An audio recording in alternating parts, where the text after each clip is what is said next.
গণনা কেন্দ্রের বাইরে যদি কেউ গন্ডগোল করে তাদের জন্য রাম ঠ্যাঙানির ব্যবস্থা করে রেখেছে নির্বাচন কমিশন। অনেকেরই আশঙ্কা ছিল ভোট তো শান্তিপূর্ণভাবে মিটেছে, কিন্তু যত গন্ডগোল তো হবে এই গণনার সময়, সেখানে সমস্ত ফলাফল হয়তো উল্টো পাল্টা হয়ে যাবে, সমস্ত ফলাফল বদলে দেবে। কিন্তু তাদের আশ্বস্ত করতে নির্বাচন কমিশন তো আগেই অনেক রকম ব্যবস্থা নিয়েছে। সেটা হচ্ছে এই কাউন্টিংয়ের ক্ষেত্রে কেন্দ্রীয় সরকারের কর্মচারী নিয়োগ এবং আরও নানা রকম ব্যবস্থা।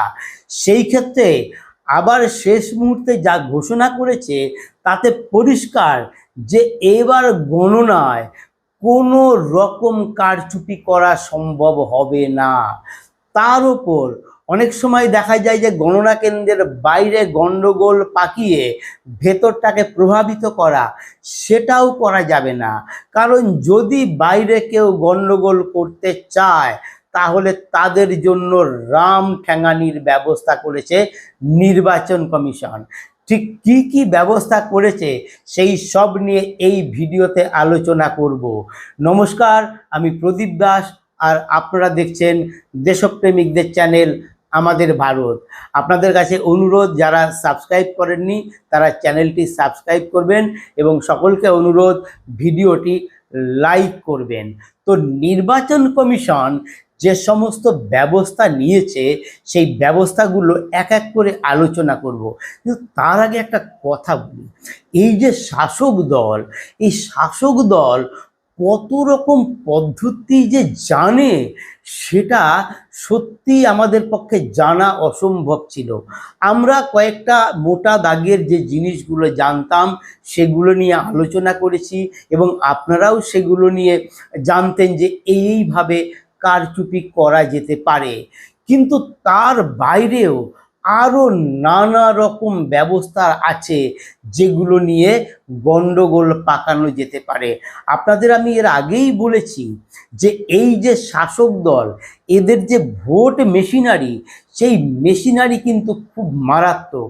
আমার সঙ্গে এর আগেও অনেক বছর ধরেই এক সাংবাদিকের কথা হতো, আমার সহকর্মী ছিলেন তিনি। সেই সাংবাদিকের সঙ্গে আবার তৃণমূলের ভালো যোগাযোগ ছিল। তো প্রত্যেকবার নির্বাচন কমিশন কিছু কড়া ব্যবস্থা নিত আর সে কিছুদিন পর আমাকে হেসে জানাতো, ঠিক প্রস্তুত হয়ে গেছে, রাস্তা বেরিয়ে গেছে, ওটার পাল্টা দিয়ে দেবে।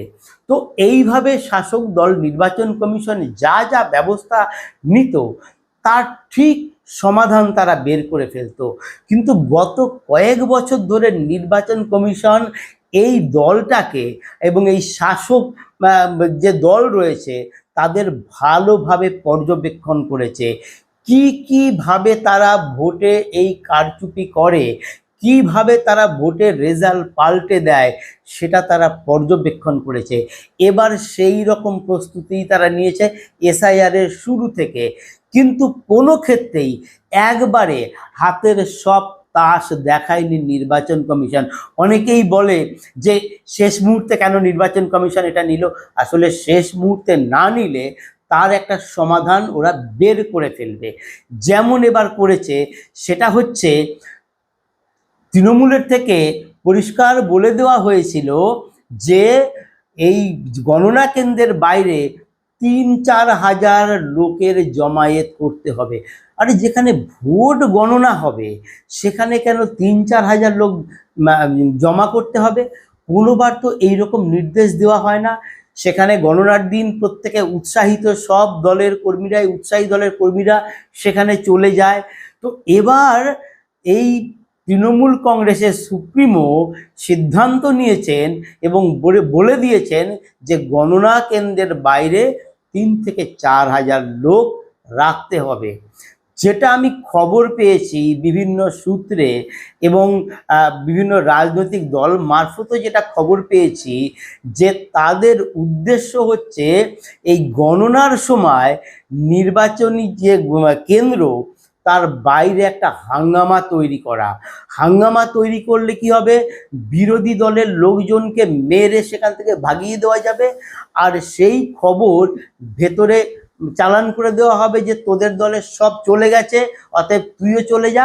মানে এইভাবে একটা পরিকল্পনা ছিল।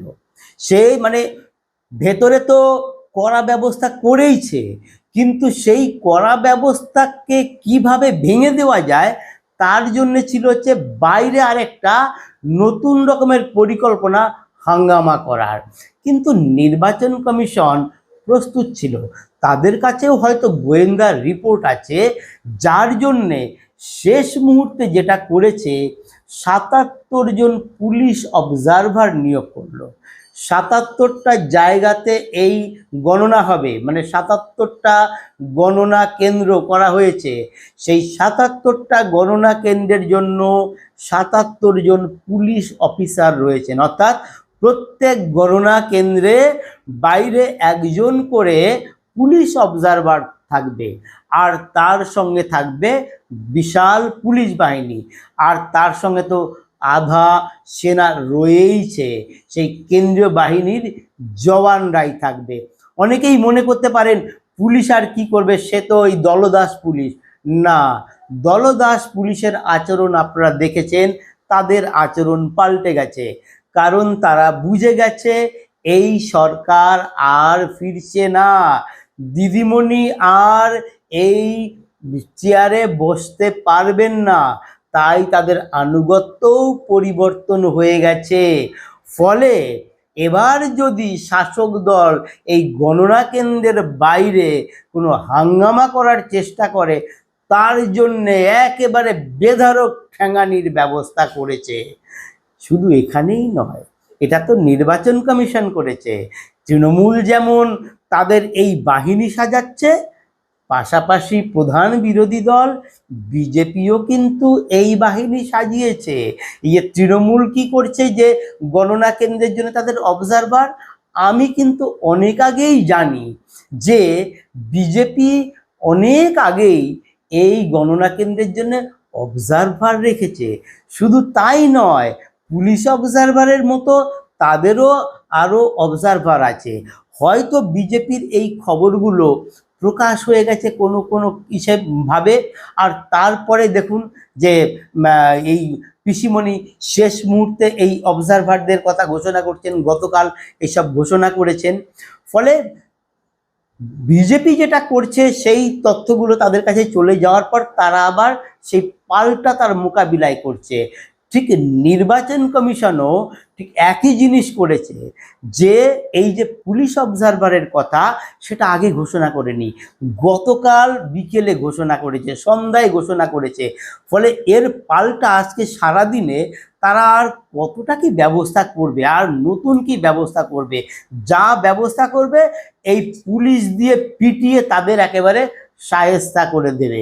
ফলে খুব চুপচাপ শান্তভাবে তাদের থাকতে হবে। আর যেটা ঘোষণা করেছে সেটা হচ্ছে কি, কাউন্টিং অবজারভার।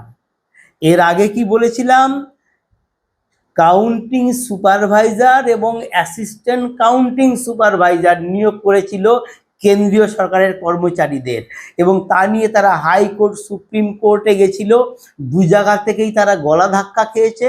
ফলে কাউন্টিং যে সুপারভাইজার এবং কাউন্টিং অ্যাসিস্ট্যান্ট সুপারভাইজার তারা রয়েছেন, তার উপরে আরেকজনকে এবার নিয়োগ করলো, সেটা গতকালই ঘোষণা করেছেন, সেটা হচ্ছে কাউন্টিং সুপারভাইজার। এই কাউন্টিং সুপারভাইজার হচ্ছে 165 জন। আমাদের বিধানসভা কত, 294, তার মধ্যে ফলতা তো বাদ হয়ে গেছে, তো 293। আর কাউন্টিং অবজারভার হচ্ছে 165। তাহলে মনে হচ্ছে কম পড়ে গেল, না কম পড়েনি, কারণ অনেক জায়গাতেই যে কাউন্টিং সেন্টার রয়েছে সেখানে কম করে 2টো বিধানসভার সেখানে গণনা হবে, কোনো কোনো জায়গায় 3টেও আছে। তো এই করে যে অবজারভাররা সেইখানে এই কাউন্টিং সেন্টারে তারা থাকবেন, এই অবজারভাররা, এদের কি কাজ হবে, এইবার কাজটা এক এক করে বোঝাই যে কি করে কোনো কারচুপি করা সম্ভব হবে না। যেটা শাসক দল এতদিন চালিয়ে যেত সেটা আর এবার সম্ভব হবে না। তার জন্যই তো তারা চেয়েছিল রাজ্য সরকারের কর্মচারীদের ওখানে নিয়োগ করতে। পিসিমণি এখন ভয় পেয়ে কি বলছেন, বলছেন যে 10 সেকেন্ড যদি এই লোডশেডিং হয়ে যায় তাহলে নাকি তার মধ্যে 50টা ইভিএম পাল্টে দেবে। আচ্ছা 10 সেকেন্ড কতটুকু সময় বলুন তো দেখি?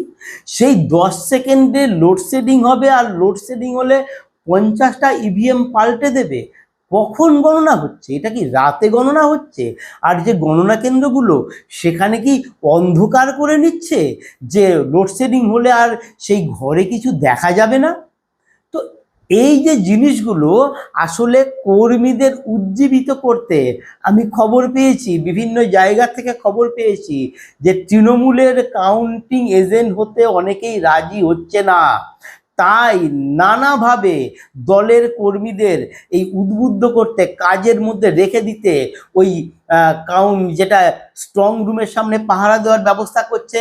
তারপর বলছে ট্রান্সফরমার গিয়ে পাহারা দাও, তারপরে বলছে ভোট কেন্দ্রে যাও, তারপরে যারা এই ভোটে লড়ছেন, যে বিধায়কের ভোটে লড়ছেন তাদের বলছেন যে আগের দিন রাতে গিয়ে ওই কাউন্টিং সেন্টারের পাশেই কোনো হোটেলে তোমরা থাকো, ভোরবেলা উঠে চলে যাবে।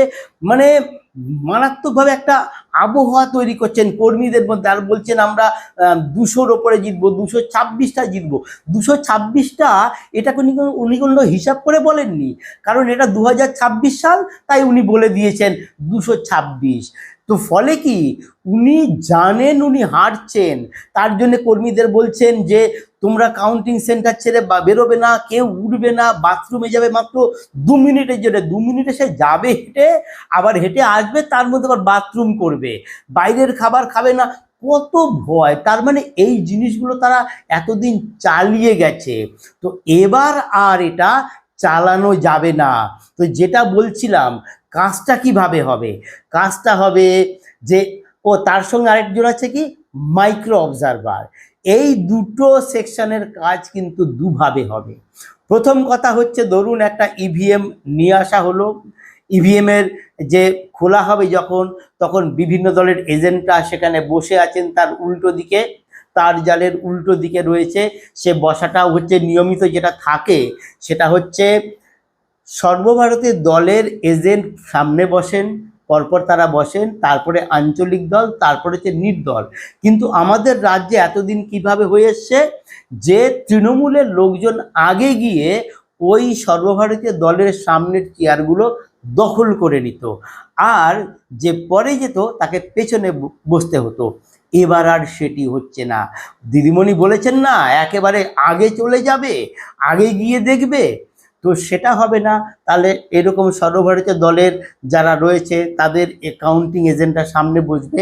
এইবার মেশিনটা খোলা হবে, খোলা হলে তার সুইচ অন করা হবে, মোট ভোট দেখা যাবে, কত ভোট পড়েছে সেটা দেখা যাবে, বা ভোট পড়েছে দেখা যাবে, এবং কোন কোন দল কত পেয়েছে পরপর লেখা থাকবে। কাউন্টিং যারা বিভিন্ন দলের এজেন্ট রয়েছে তারা ওই তথ্যগুলো তাদের খাতায় লিখে নেবেন। আবার ওই যে কাউন্টিং সুপারভাইজার রয়েছেন না, কাউন্টিং সুপারভাইজার এবং অ্যাসিস্ট্যান্ট সুপারভাইজার তাকে সাহায্য করার জন্যে সরকারি যারা, সেই কাউন্টিং সুপারভাইজার ফর্মে লিখবেন কোন দল কত পেয়েছে। তিনি এইটা নিয়ে গিয়ে ওই রিটার্নিং অফিসারের কাছে জমা দেবেন। রিটার্নিং অফিসার এরকম পরপর জমা পড়বে রিটার্নিং অফিসারের কাছে বিভিন্ন টেবিল থেকে, কারণ 14টার মতো টেবিল হবে, তো 14টা টেবিলে এরকম গণনা হবে, আর 14টা টেবিলেই এরকম হচ্ছে এই কাউন্টিং সুপারভাইজার, অ্যাসিস্ট্যান্ট সুপারভাইজার এরা থাকবেন, এবং মাইক্রো অবজারভারও থাকবেন। তো এই কাউন্টিং সুপারভাইজাররা কী করবেন, ওই যে যেটা কে কত পেয়েছে সেটা ফর্মে নিয়ে গিয়ে রিটার্নিং অফিসার কাছে দেবেন। তাহলে 14টা টেবিল থেকে সেটা যাবে, গিয়ে সেইখানে ওই রিটার্নিং অফিসার পুরোটা যোগ করবেন, যোগ করে তারপরে ফার্স্ট রাউন্ডের ফল তিনি ঘোষণা করবেন।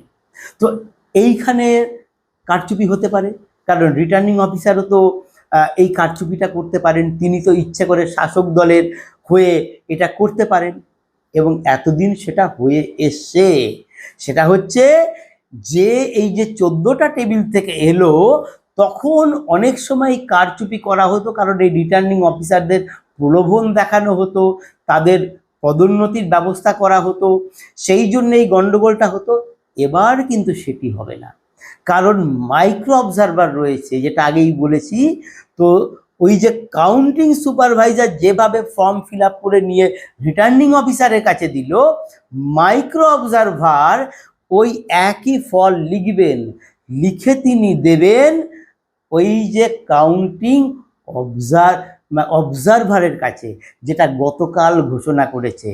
কাউন্টিং অবজারভার যদি ওই কেন্দ্রে, ওই গণনা কেন্দ্রে দুটো এরকম বিধানসভা গণনা হয়, সেক্ষেত্রে দুটো থেকেই ওই কাউন্টিং অবজারভারের কাছে ওই ফর্মটা জমা দেবেন মাইক্রো অবজারভাররা।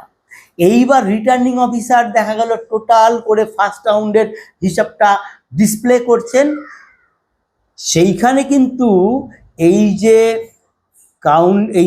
কাউন্টিং অবজারভার, তার কাছে যেটা জমা পড়েছে 14টা টেবিল থেকে, তিনিও ওটা যোগ করবেন, যোগফল মিলিয়ে দেখবেন যে রিটার্নিং অফিসার যেটা ঘোষণা করছেন সেইটা তার যোগফলের সঙ্গে মিলেছে কিনা। তাহলে বিষয়টা পরিষ্কার বোঝা গেল যে এইখানে কোনো কারচুপির সম্ভাবনা থাকছে না। ফলে পিসিমণি প্রচুর চেষ্টা করেছেন, নানাভাবে চেষ্টা করেছেন, শেষ মুহূর্ত পর্যন্ত চেষ্টা করেছেন যে ভোটের এই ফলাফলটাকে উল্টে দেওয়ার, কিন্তু নির্বাচন কমিশন দীর্ঘদিন ধরে তাদের পর্যবেক্ষণ করেছে, পর্যবেক্ষণ করে শেষ মুহূর্তে একেবারে শেষ পেরেকটা পুঁতে দিয়েছে। এবার আর ক্ষমতায় ফিরে আসা সম্ভব নয়, এবার তাকে ক্ষমতার এই বাতাবরণ থেকে তাকে সরে যেতে হবে। আমার এই প্রতিবেদন কেমন লাগলো তা অবশ্যই কমেন্টে জানাবেন। নমস্কার।